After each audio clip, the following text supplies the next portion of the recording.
fanspage-nya bisa dilihat.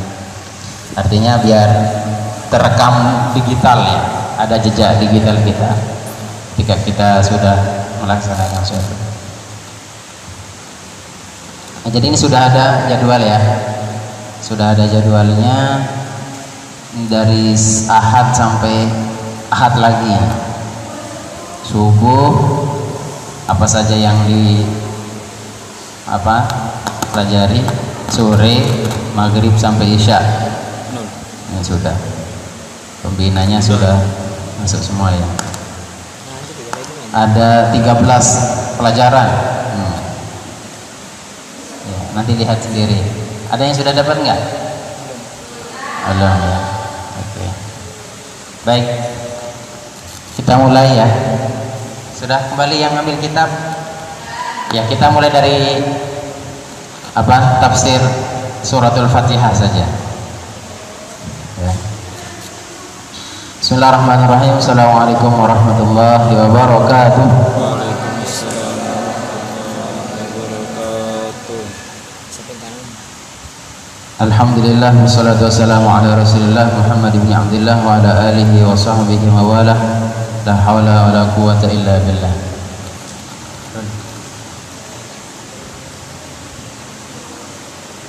Allahumma shalli ummata Muhammadin sallallahu alaihi wasallam wa farij an ummati Muhammadin sallallahu alaihi wasallam warham ummata Muhammadin sallallahu alaihi wasallam wa anshur wahfaz wa ayyid nahdlatal watani fil alamin bihaqqi Muhammadin sallallahu alaihi wasallam. Subhanaka la ilma lana illa ma 'allamtana innaka antal alimul hakim wa tub 'alaina innaka antat tawwabur rahim. Amma ba'd. Mari kita sama-sama berniat belajar ya, dengan niat yang sudah biasa kita baca. Bismillahirrahmanirrahim. Nawaina at-ta'alluma wa at-ta'lim wa at-tadhakkura wa at-tadhkir wan naf'a wal intifa' wal ifadata wal istifadah wal hatha 'ala at-tamassuki bi kitabillahi wa sunnati Rasulillah sallallahu alaihi wasallam wa du'a ila al-huda wa dalalatil khairi ibtigha'a mardatillahi wa qurbihi wa tawabihi subhanahu wa ta'ala. Hafal? Kalau hafal baca sama-sama ya. Itu dibaca setiap mau belajar, berniat belajar. Dalam talibat hafizana wa iyyakumullah.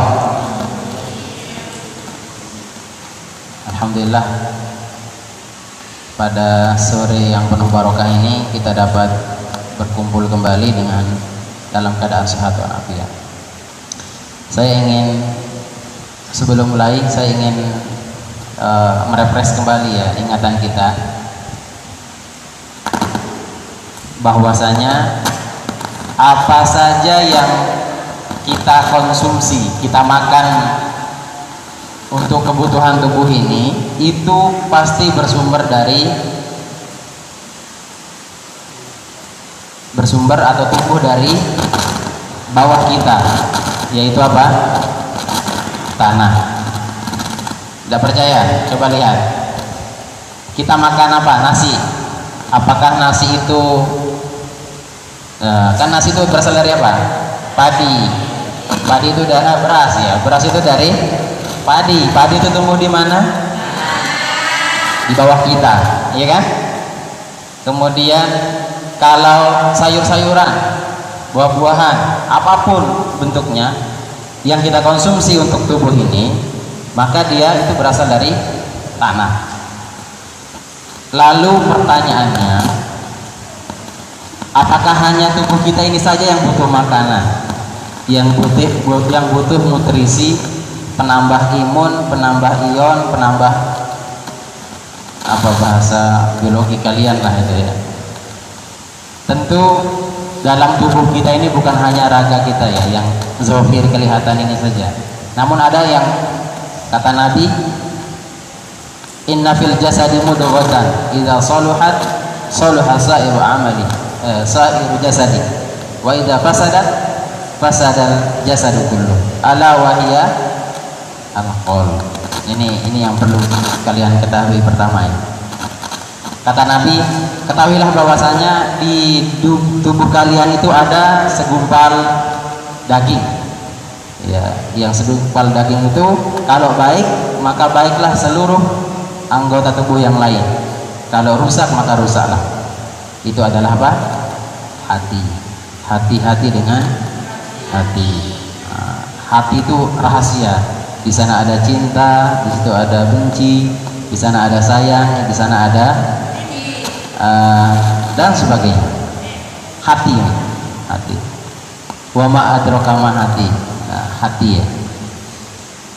Makanya kalau Rika pulang ke pondok, dari pondok pulang ke rumah, kembali lagi ke pondok, nanti orang tuanya ngasih tahu, nah di jalan hati-hati ya. Bukan mengatakan mata-mata atau tangan-tangan atau kaki-kaki, tapi yang disebut hati. Ada rahasia di hati. Lidah bisa berucap bohong, namun hati tidak bisa dibohongi. Itu bahasa pujangga cinta tahun 70-an. Kata luar sah itulah. Sekarang itu enggak pakai itu sekarang. Langsung saja ya, tajribiyah. Kalau bahasa Ustaz Kusuma, action gitu ya. Tidak butuh kata-kata, butuh fakta. Ala kulli hal. Lalu pertanyaan berikutnya, apa yang menjadi makanan yang menjadi nutrisi hati itu sendiri ya? Kira apa jawabannya, Putri? Ilmu. Putra? Jangan nyontek sama Putri, nggak seru kalau sama jawabannya. Apa? Nanti zikir, sholat, ibadah. Iya. Jadi ternyata makanan hati itu adalah apa? Al-Quran. Coba lihat, kalau kita tadi mengkonsumsi makanan itu tumbuh dari bumi, dari tanah, lalu hati ini datangnya dari Allah yang maha tinggi, yang maha kuasa. Saya mengatakan Allah maha tinggi itu bukan Allah di atas ya. Allah itu tidak bertempat ya, tidak butuh tempat. Sekali lagi, tidak butuh tempat. Artinya menggambarkan bahwa makanan yang mulia itu Allah yang maha tinggi, yang maha mulia yang menurunkan melalui perantara malaikat yang paling mulia. Siapa? Jibril. Melalui nabi yang kepada nabi yang paling mulia di antara nabi-nabi yang lain, yaitu Nabi Muhammad. Lalu apa itu? Al-Quran. Inilah yang menjadi makanan hati kita. Relakah kita kalau tubuh kita ini kurus, kemudian kelaparan, sampai sakit-sakitan karena tidak makan? Tentu kita tidak rela. Lalu bagaimana dengan hati kita ini yang gersang, kemudian butuh sekali siraman-siraman rohani, siraman beti, siraman ini maksud saya, siraman yang membuat yazdadu fihil ta'ah misalkan, yang bertambah pada dirinya itu ketaatan ketika dia mengkonsumsi itu. Inilah salah satu bentuk kita menambah nutrisi itu ya, salah satunya ini. Karena yang paling mulia itu adalah makanan yang memang Allah hidangkan, yaitu apa? Al-Quran. Baik, kita sepakat dulu nih. Ini sampai sejam aja ya. Nanti kalau sudah sejam stop. Setengah jam. Nanti setengah jam atau 15 menitnya tanya jawab. Ini saya rasa baru 10 menit. Benar nggak? Ada bisa dilihat di situ. Ya. Apa tadi? Nah, kita sepakat dulu. Kita paham ya, Al-Quran itu apa, paham kan? Biasanya kelas 1 MTS, kelas 1 MA itu sudah luar kepala, apalagi yang kelas 3. Masih ingat apa Al-Quran? Al-Quran, Sahrul? Al-Quran huwa kalamullah al-munazzal ala nabiyina Muhammad sallallahu alaihi wasallam biwasaili atau biwasilati malaikat Jibril alaihi salam.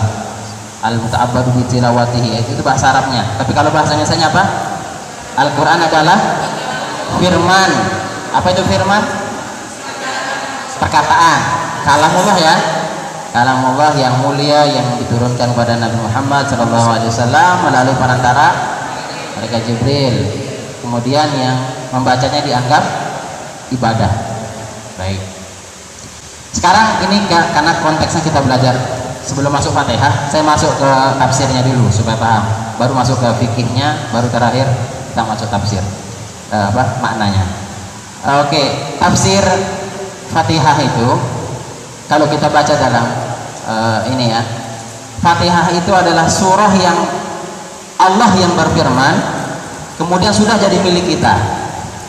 Saya ulang lagi, Allah yang berfirman, namun firman Allah ini sudah diberikan kepada kita yang berhak kita gunakan, pakai dan seterusnya. Paham ya? Saya ulang. Kan kita tadi sepakat ya bahwa Fatihah itu adalah firman Allah. Namun firman Allah ini sudah diberikan kepada kita yang kita bisa gunakan atau pakai. Kalau tidak percaya lihat. Iyyaka na'budu wa iyyaka nasta'in. Apa artinya? Hanya kepada Engkaulah kami menyembah dan hanya kepada Engkaulah kami memohon. Itu kata Allah atau kata kita? Nah, ayo. Kata siapa? Sepakat tadi bahwa Al-Quran itu adalah firman Allah. Iyyaka na'budu wa iyyaka nasta'in. Iyyaka hanya betul-betul kepada Engkaulah na'budu kami menyembah. Berarti Allah menyuruh kita ya? Iya. Itu ya bahasa seperti ini yang perlu kita pahami. Karena ini memang remeh kedengarannya, namun sehari-hari kita baca harus kita pahami. Nah, maka yang saya katakan tadi bahwa firman Allah yang Allah sudah berikan kepada kita, yang kita sudah bisa menggunakan.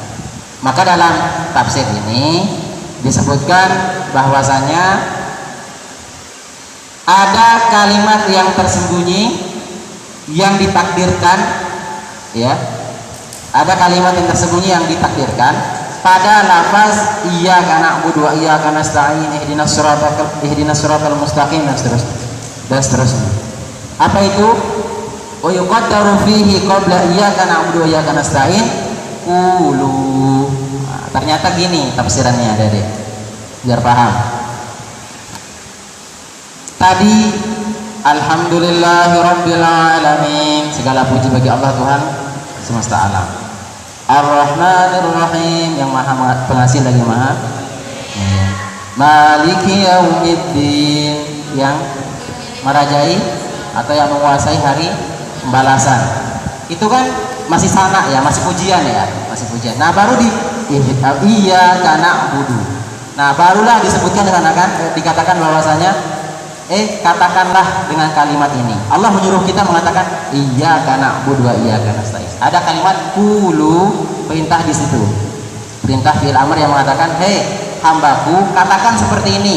Iyyaka na'budu wa iyyaka nasta'in." Jadi tetap bahwa Allah yang punya kalamullah, namun ditakdirkan kata-kata, "Wahai hambaku, katakan kalimat ini." Baru kita katakan apa? Iyyaka na'budu wa iyyaka nasta'in. Ibaratnya seperti ini biar tambah paham. Saya seorang bapak dari anak yang pertama Muhammad Zadi Taqwa. Ketika si Zadi Taqwa minta uang beli jajan, saya ajarkan kata-katanya. Nah, ikuti Abi.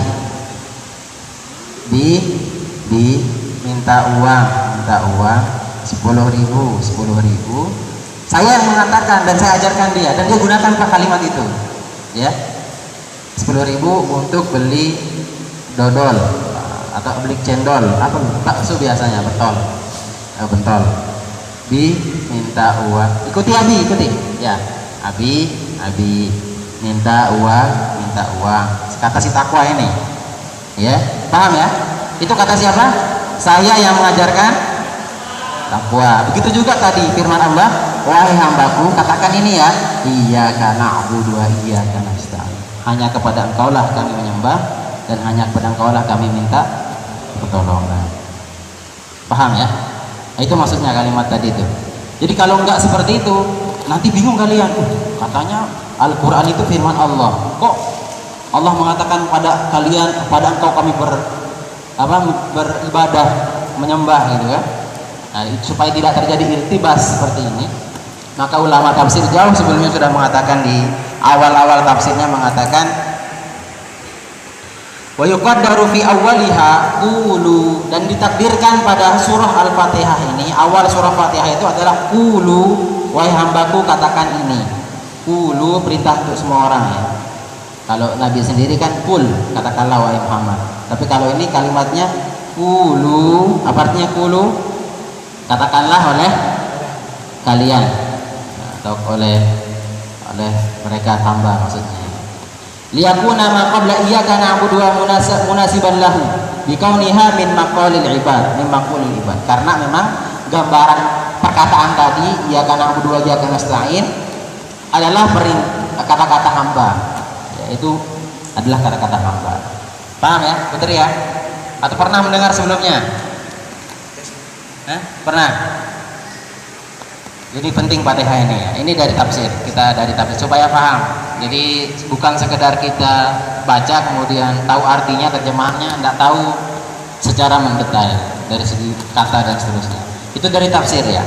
Kemudian kita masuk ke fikih. Jadi kalau suratul Fatihah merupakan rukun qaul dalam sholat, maka ketika kita sudah paham bahwa Fatihah merupakan rukun qaul, dalam sabda Nabi mengatakan la sholata liman lam yaqra bi Fatihatil kitab. Tidak sah sholat seseorang yang tidak membaca surah Fatihah di dalam sholatnya. Itu jelas hadisnya ya. Maka kalimatnya membaca, maka harus syaratnya itu ayyusmi anafsahu, harus didengar oleh orang yang membaca. Saya ulang. Maka kalau dia rukun qaul, ucapan, rukun yang berbentuk ucapan, maka harus didengar oleh telinga si pembaca, bukan telinga orang lain. Jadi kalau dia baca Allah Akbar, tidak didengar oleh dirinya sendiri bacaan Fatihahnya, maka itu bukan baca namanya. Syaratnya harus didengar oleh diri sendiri, dibaca dan dengar oleh sendiri. Bagaimana kalau tuli Ustaz? Seukuran dia, kalau teriak kan tidak mungkin ya, seukuran dia lah. Seandainya misalkan dia bisa baca kalau Bismillahirrahmanirrahim baru dia dengar agak nyaring sedikit, ya nggak apa-apa bagi dia ya. Tapi kalau berjamaah nanti ribut kita Ustaz, iya kan? Imam baca ayat, dia baca Fatihah, makmum kebetulan dia agak tuli lah gitu kan. Tapi kalau tuli tidak dengar pengajian ini, dia nggak paham. Harusnya ya, tapi banyak aspek lah ya. Jadi kalau intinya dalam fikih itu menjawab bahwa syarat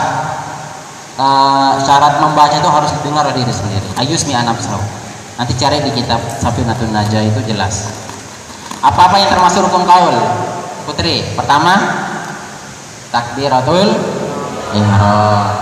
Ucapannya apa itu? Allahu Akbar.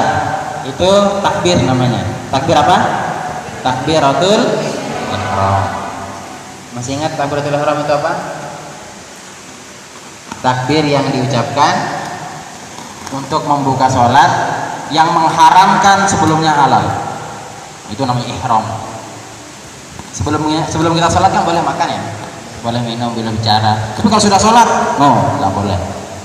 Makanya takbiratul ihram itu artinya takbir yang mengharamkan sesuatu yang halal sebelumnya.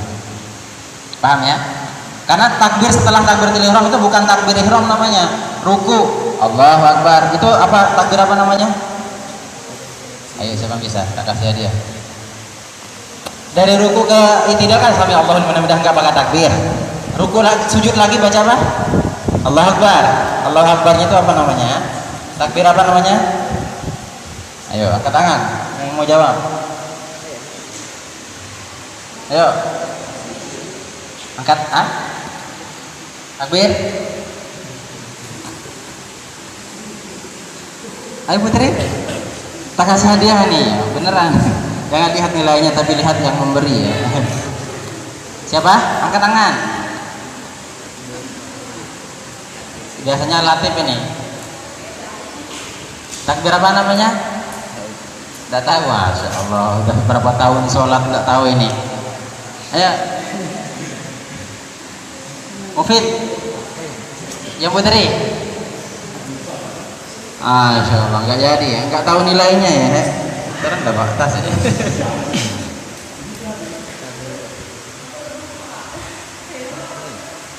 Oh saya nggak bawa ya. Tas.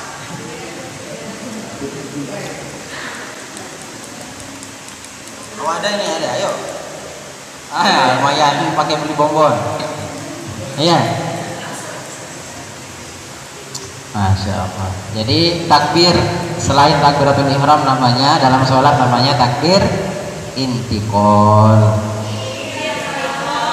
Takbir intikol namanya. Takbir perpindahan antara rukun satu ke rukun berikutnya, rukun yang lain.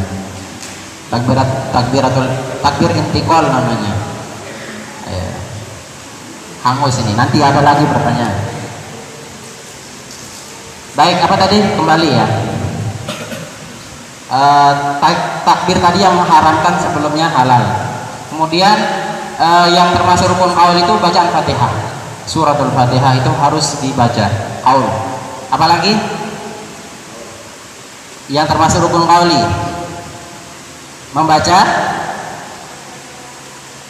Membaca tasyahudnya atau duduknya itu. Tasyahud itu. Membaca sholawat itu termasuk rukun qaul, harus dibaca. Allahumma sholli ala sayyidina Muhammad wa ala ali sayyidina Muhammad kama shallaita ala sayyidina Ibrahim ila akhir. Itu baca sholawat. Kemudian yang terakhir apa? Salam. Masa nggak tahu rukun qaul? Ada berapa jadinya? 3 ke 4. Pertama takbiratul ihram, kedua baca Fatihah, ketiga baca sholawat, ya, yang keempat salam. Tasyahud itu duduknya atau bacaan asyhadu an la ilaha illallah apa? At-tahiyatnya. Ayo. Tasyahud itu duduk rukun qaul atau rukun fi'il? Rukun pekerjaan, rukun perbuatan atau ucapan? Duduk tasyahud. Bahasa kita duduk tasyahud ya. Berarti dia perbuatan. Tapi di dalam duduk tasyahud itu ada baca sholawat. Yang sholawat itu rukun qauli wajib itu dibaca. Ya, qaul. Tasyahud pun tasyahudnya pun tasyahud akhir, bukan tasyahud awal. Kalau tasyahud awal itu termasuk sunnah aba'ah. Kalau ditinggalkan enggak batal sholatnya, artinya dia diganti dengan sujud sahwi nanti. Sholat zuhur tasyahud awal lupa kita duduk tahiyat awal, apakah batal sholatnya ketika dia salam baru ingat tadi enggak tasyahud awal? Boleh enggak? Apa sah enggak sholatnya? Sah, karena tasyahud awal. Yang jadi rukun itu apa? Tasyahud akhir. Hati-hati nih ibu-ibu, ibu-ibu, adik-adik putri. Itu biasanya kalau di buku itu keterangannya seperti itu ya. Ada yang pernah saya baca itu kadang salah ya. Tasyahud akhir yang dimaksud bukan tasyahud awal. Apalagi tadi? Dari segi fikih ya. Kemudian Fatihah dari segi, tapi sudah tahu ya maknanya semuanya ya. Kalau saya acak bisa lah. Coba putri terjemahkan putri. Yang saya baca terjemahkan. Ghairil maghdubi alaihim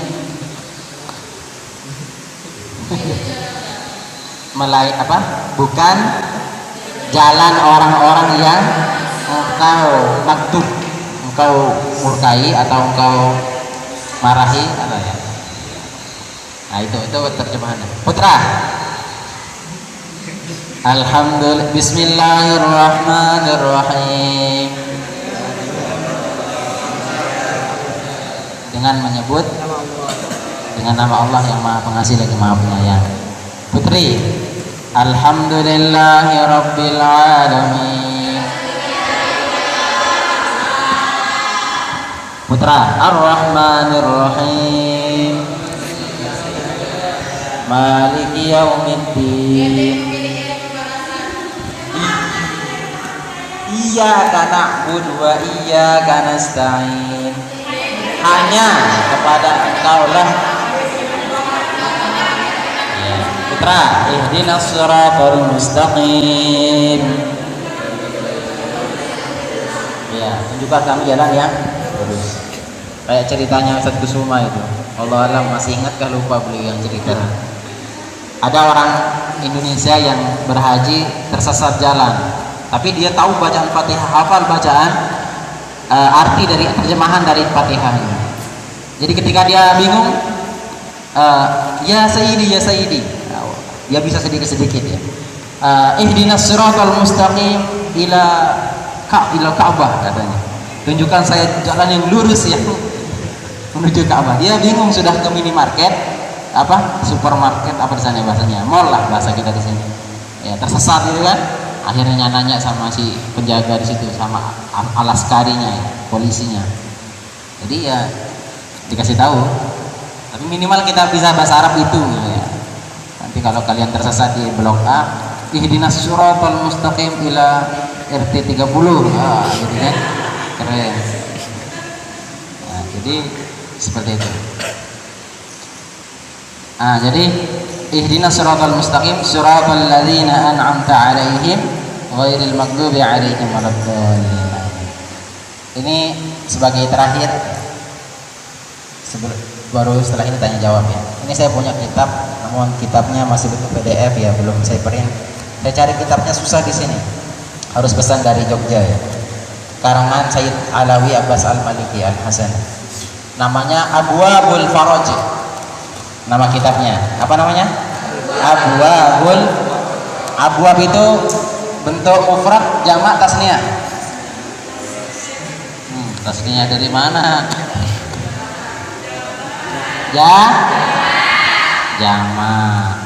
Jamak dari apa? Dari itu dong. Babun itu satu pintu. Kalau banyak pintu, abwab. Kalau dua pintu, tasniyahnya apa? Ya, babani atau babaini ketika dia baris atas atau baris bawah. Ini harus paham ini. Abwabul faraj, jangan salah baca ya. Al-faraji, abwabul faraji, pintu-pintu yang membuka kebahagiaan. Jadi kalau kalian baca rohnya sukun, nanti tanya maknanya sama Ustaz Kusuma yang lebih paham. Ya. Ustaz, Nabi mana Ustaz? Kalau roh dibaca sukun, abwabul farji. Ya, kalian sudah tahu itu ya. Kalau anak asrama pasti tahu. Itu, dan semua ini pasti sudah melalui itulah ya. Sudah melalui ini. Ya sudah itu. Iya. Nah, ini saya bacakan sedikit saja tentang biar kalian termotivasi untuk baca Fatihah. Jadi ketika imam yang pimpin doa baca Fatihah, Al-Fatihah, semua kita harus baca Fatihah. Dan kalau bisa nyaring bacaannya. Kenapa? Karena saya yakin kalian kalau nggak nyaring, nggak baca itu, paling hanya dengar aja berlalu. Ustadz baca selesai. Supaya kalian termotivasi, ketika ustaznya baca, pimpin, ikut semua baca Fatihah. Lihat di halaman 79 ya, bagi yang punya kitabnya.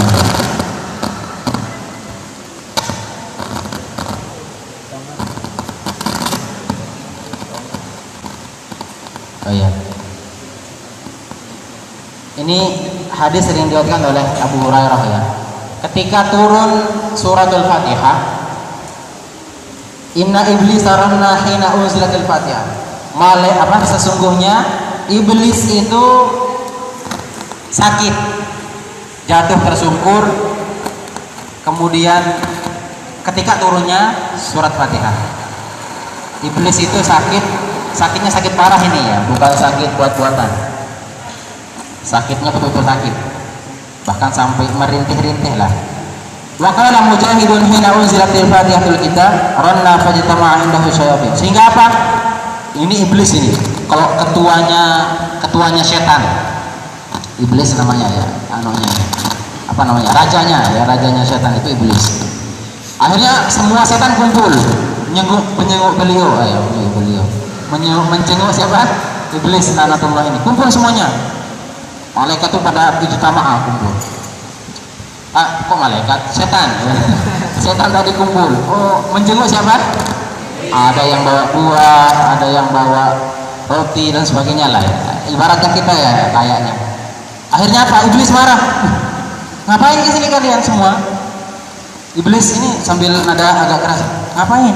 Jenguk saya ini tidak sakit badan, tidak sakit fisik, tidak butuh ruang ICU, tidak butuh ahli medis yang hebat-hebat, tidak butuh juga diisolasi, tidak butuh juga vaksin. Saya ini bukan sakit tubuh kata beliau, tapi sakit hati. Kenapa? Karena ayat Al-Quran namanya surah Fatihah turun, lalu bagi pembacanya Allah haramkan baginya neraka. Coba, tujuan iblis kan satu, biar ada temannya, sehingga kita digoda untuk tidak membaca Fatihah, atau kata lainnya tidak sholat lah ya, atau baca Fatihah. Akhirnya apa? Mendengar kalimat ini si setan atau iblis tadi, percuma kalian nanti menggoda, merayu supaya mereka tidak membaca Fatihah. Ya, mereka kalau baca Fatihah itu akan diharamkan jasadnya tersentuh oleh api neraka. Nah, ini kata iblis ya. Ini kalimatnya saya baca sedikit biar ambil barokah dari kitabnya. Wa qala lahum laisa mimma taquluna syai'un walakin unzilat suratun laisa ajru qaidiha illa an harrama Allahu 'alaihi nar jahannam. Jadi iblis itu mengatakan kalian itu datang ke sini percuma. Saya tidak sakit fisik, namun saya sakit hati. Ketika surah Al-Fatihah turun, ketika pembacanya membaca, itu Allah akan haramkan baginya api neraka. Padahal iblis itu niatnya supaya dia ada temannya di neraka gitu kan. Nah, jadi kata beliau, kata iblis rahmatullahi alaih, qad batala kaidukum, sungguh hari ini telah akan batal rayuan kalian, kemudian godaan kalian itu akan tidak mempan gitu ya. Wa qala syayatin, maka setan-setan itu berkata, konsultasilah sama iblis tadi nih, nanya gitu, kepo dia. Lalu ngapain kita gitu kan? Apa yang kita haruskan? Ma ta'murna ya maulana, wahai pemimpin kami, apa yang kami harus lakukan? Kata setan-setan ini nanya sama iblis. Maka iblis menjawab, idhabu wajtahidu hatta taghfulu qulubahum hatta la yaqra'u hadhihi surah. Sekarang kalian bubar, kembali lagi bersemangat, tetap semangat, jangan kendor, goda mereka supaya mereka lupa membaca Fatihah, kata iblis. Ya, makanya kalau kalian lupa baca Fatihah itu jangan-jangan sudah dilupakan, sudah dirayu oleh setan. Hati-hati.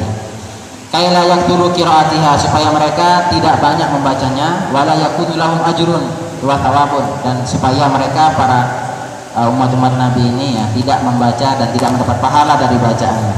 Bal yakunu lahu adzabun wa iqab. Bahkan mereka menginginkan azab yang pedih dan siksa yang amat pedih ya. Itu tentang keutamaan Fatihah. Jadi ini sebagai terakhir, nanti bisa dibaca sendiri kitabnya. Nama kitabnya tadi Abwaabul Faraji, itu karangan Sayyid Muhammad Alawi Al-Maliki Al-Hasani, guru dari guru-guru kita ya. Kalian sering lihat fotonya tuh nanti lihat. Ada pertanyaan silakan terkait tadi dari tafsir Fatihah. Sedikit belum kita masuk ini, belum masuk tafsirnya. Insyaallah pada pertemuan berikutnya ya. Ada pertanyaan tentang fikih, boleh masuk ke tafsirnya sedikit, boleh. Silakan. Yang bertanya tak kasih hadiah aja ya, biar semangat. Ayo silakan. Ya.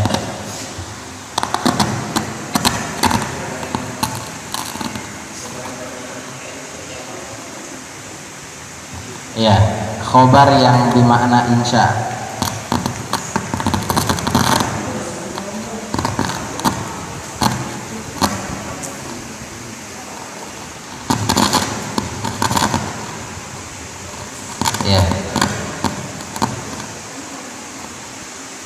khobariyah lafzon, du'aiyah maknan atau insya'iyah maknan. Itu dalam istilah balaghah ya, nanti dipelajari. Kalimat contoh realnya ya yang sering kita baca, sallallahu alaihi wasallama. Apa terjemahannya? Coba ikuti saya sama-sama. Sallallahu alaihi wasallama. Sallallahu, bukan sallallahu, tapi sallallahu. Allahu akbar, bukan bukan o. Tidak ada huruf o. Bukan Allahu akbar, tapi Allahu akbar. Allahumma salli sallallahu ala Muhammad, bukan sallallahu, bukan sallallahu, nggak ada huruf sallallahu. Sholat. Putri coba. Sallallahu. Coba. Bukan sallallahu ya. Awas kalau salah. Putra. Hasbi Rabbi. Nah, bukan jallallah. Lamboh, baru Allahnya dah. Hasbi Rabbi Jallallah ma fi qalbi ghairullah Nur Muhammad sallallahu ya. La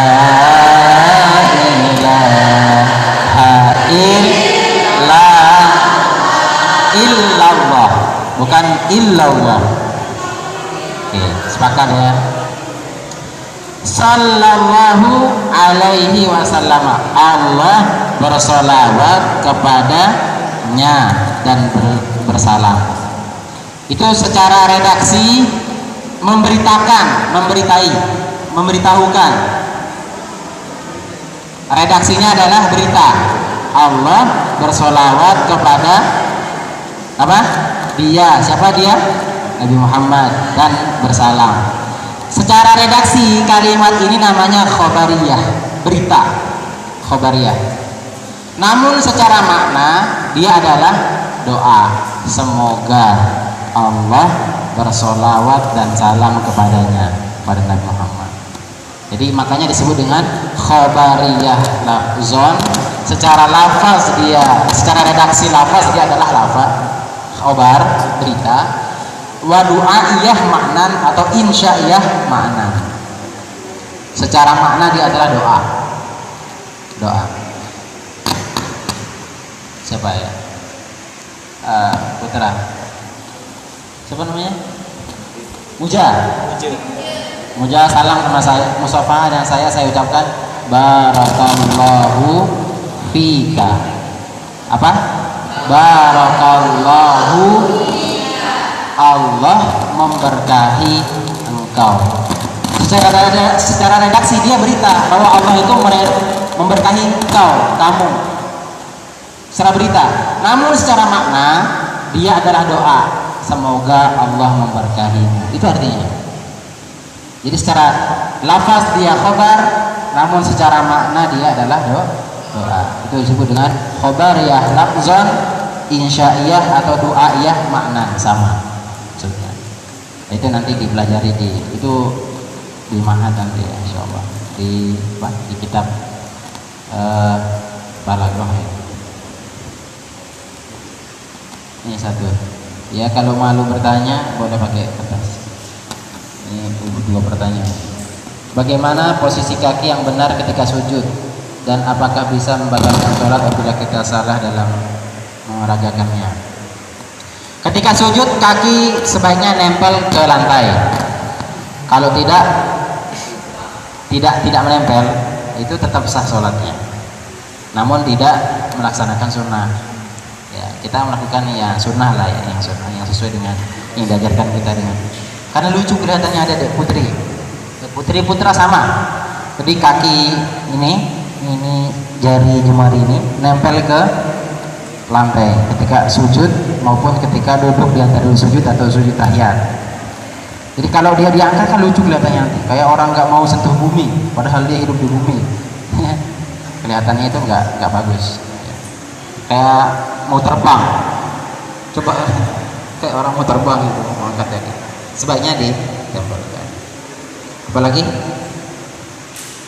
Oke, kalau tidak ditempelkan pun sah. Dia mau sholat agak terbang, tapi kalau berdirinya harus tempel. Tidak boleh mentang-mentang punya ajian terbang gitu kan, sholatnya kakinya nggak nempel. Sah nggak sholatnya? Hah? Sah nggak? Makanya kalau kita sholat di kapal laut itu sah sholat kita, karena dia ketemu dengan bumi, air bumi. Tapi kalau pesawat sah, itu hormat waktu saja sholatnya, hormat waktu. Tapi kalau sudah sampai di bawah baru sholat. Kenapa nggak sah? Karena dia tidak tersentuh bumi. Seandainya ada pesawat yang ada standarnya ke bawah bumi, sah sholatnya. Dia sholat di sana bisa. Sah. Iya itu. Di fikih ini fikih. Atau ada di video atau di foto-foto yang beredar itu sholat di bawah, di dalam air laut, sholat di situ, hampar sejadah, kasih batu kiri kanan biar ada terbang sejadahnya. Pertanyaannya, dengar nggak bacaannya? Kalau dia dengar bacaannya, bisa. Sholat di dalam laut. Oh, Akbar, kedengaran sendiri-sendiri. Oh, masuk mulut bibir airnya. Ya, kalau memang dia bisa didengar bacaannya, sah. Dari fikih itu sah. Dan bagaimana posisi arah kaki yang benar ketika berdiri dalam sholat? Ya posisinya biasa aja. Ya. Jangan gini ya. Jangan dileparkan ini. Tapi biasa aja biasa. Mau miring juga nggak apa-apa. Ya. Harus lurus Ustaz, kan kiblat lurus. Ya kalau gini enggak apa ya. Kalau memang nyamannya gitu silakan. Nggak ada keterangan secara mendetail. Tapi bagusnya ini. Biasa aja berdirinya. Lurus miring ke kanan atau kiri ya. Lurus biasa aja biasa. Kita berdiri biasa. Ini bagus, berarti sudah mengamalkan sunnah-sunnahnya. Ya. Ada lagi yang putri? 2 orang aja. Ada lagi? Ya. Sepi.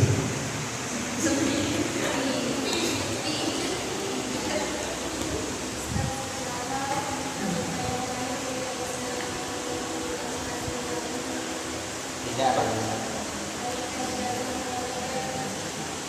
Oh, seorang wanita yang dalam keadaan haid tidak boleh ikut memandikan jenazah.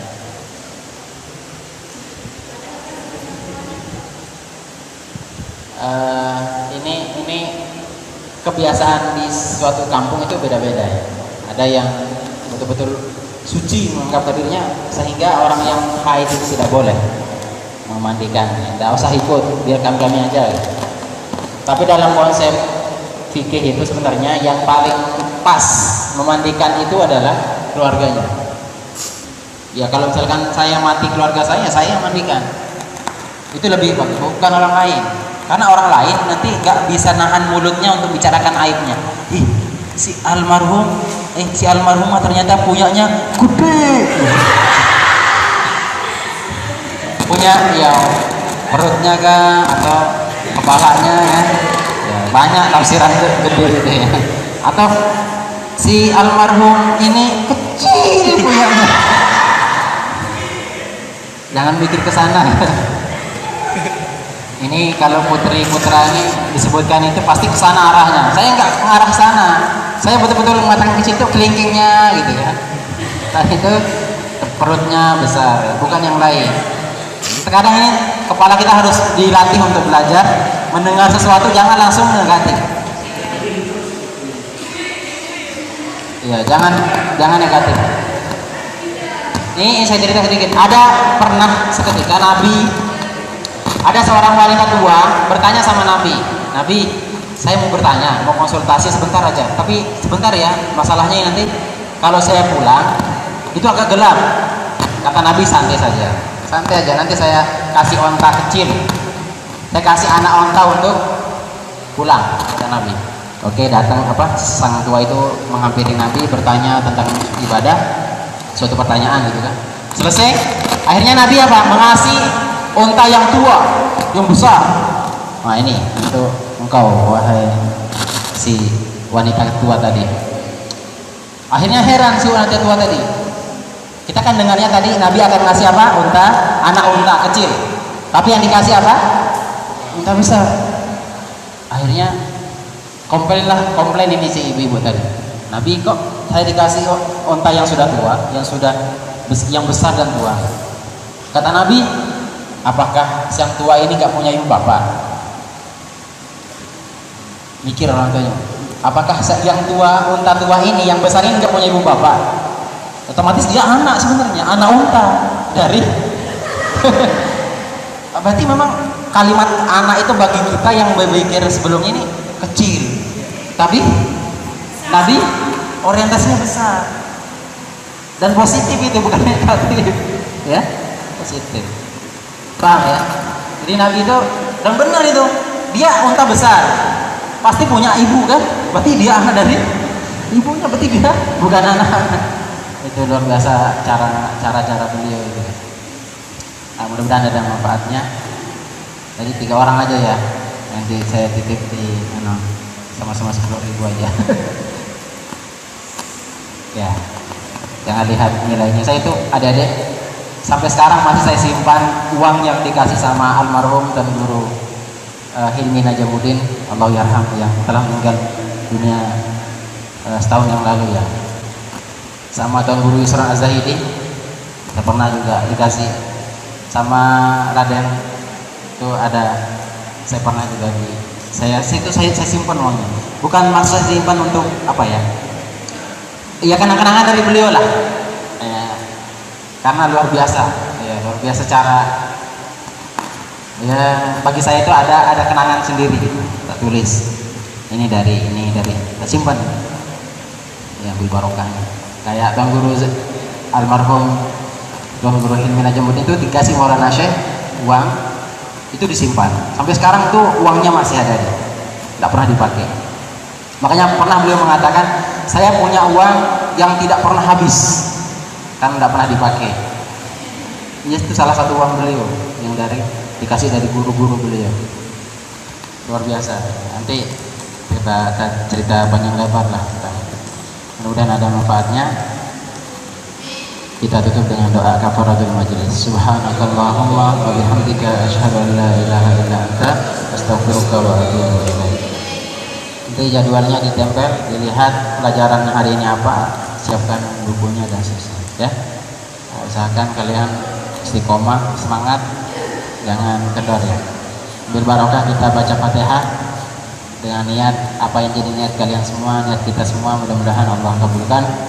Kita doakan juga saudara-saudara kita yang sedang dalam keadaan ditimpa musibah ataupun yang sedang sakit, mudah-mudahan diangkat segala penyakitnya, dikabulkan segala hajatnya. Ala hazihi niyah wa ala kulli din salihah bi suratul Fatihah. Bismillahirrahmanirrahim. Alhamdulillahirabbil alamin. Ar-Rahmanir Rahim. Maliki yaumiddin. Iyyaka na'budu wa iyyaka nasta'in. Ihdinas siratal mustaqim. Shiratal ladzina an'amta 'alaihim ghairil maghdubi 'alaihim waladdallin. Sekian dan demikianlah, mohon maaf atas segala kekurangan. Terima kasih atas segala perhatian. Wallahu muwaffiq wal hadi ila sabilir rasyad. Assalamualaikum warahmatullahi wabarakatuh. Waalaikumsalam warahmatullahi wabarakatuh. Allahumma salli ala Muhammad. Allahumma salli alaihi wa sallim. Allahumma salli ala Muhammad. Allahumma salli alaihi wa sallim. Allahumma salli ala Muhammad. Allahumma salli alaihi wa sallim. Allahumma salli ala Muhammad. Allahumma salli alaihi wa sallim.